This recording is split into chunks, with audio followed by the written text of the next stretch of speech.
Hi, over the next 8 minutes, I'll outline whether you might be missing out on making money out of carbon. My name is Noel Ainsworth and I'm based in Brisbane with the Queensland Department of Primary Industries. My background includes working as an extension officer in horticulture, having been based at Mareeba, Brisbane, Gympie and Kingaroy. I would like to acknowledge the traditional owners and custodians of the Australian land and seas who've managed this land for the past 65,000 years. I would like to start by introducing a few carbon or climate terms. I will refer to net zero, carbon neutral and climate neutral as the same thing, but some people don't, so be prepared to check. In this video, I will also be referring to storing carbon and reducing emissions, rather than the longer technical terms of sequestration and mitigation. Both of these terms are collectively referred to as opportunities for decarbonisation. You may also hear the terms carbon farming, insets and offsets. Carbon farming is a generic term referring to farming in a way that either reduces emissions or stores additional carbon. Carbon farming activities are those that adjust your business's total emissions that you can use as insets against your carbon footprint or carbon account. Carbon farming projects are aligned to carbon credit scheme methodologies that can be used to generate offsets to sell to others. Looking more closely at the accepted methods for carbon farming projects, there are a number that are current, some of which that are now old and cannot be used. It is likely some will be refreshed and more will be developed in the future.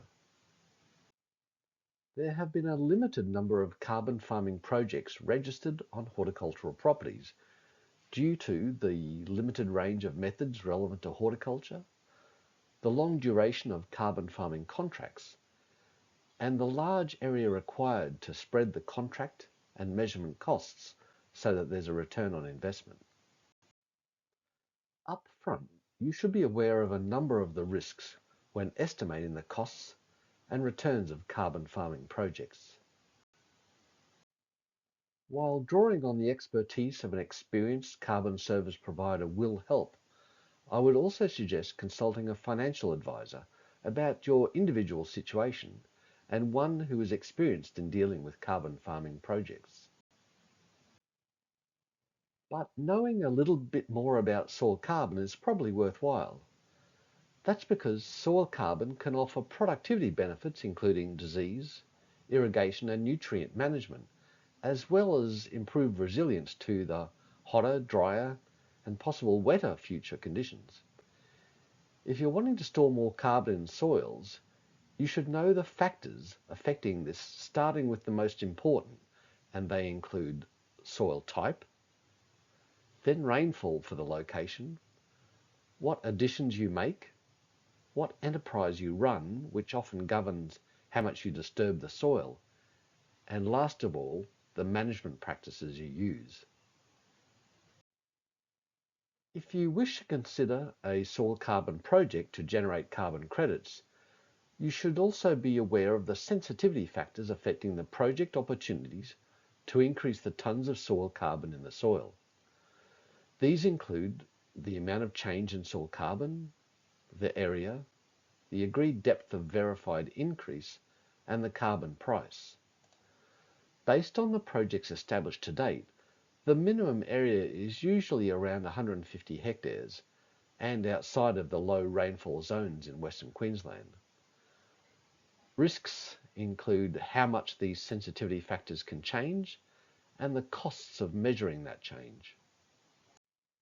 I would also point out that carbon is stored in the soil with other nutrients in combination, so extra carbon is rarely stored for free. There's more information available to help you estimate the change in soil carbon in a project. I will now briefly deal with vegetation carbon farming projects. There is likely to be little scope on many horticultural farms where most of the land is already used in production.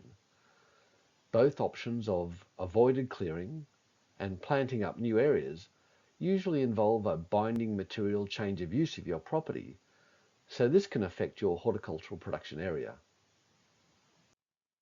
You may also come across some specific or technical terms when talking about vegetation carbon farming projects. These include deforestation, reforestation, and afforestation, which each can have quite different technical meanings. Afforestation is the one most commonly used because it's the target of revegetating land that was not recently cleared. Now, with many horticultural producers being tree growers, this is a common question that is asked. Why can't my trees be included in my carbon project?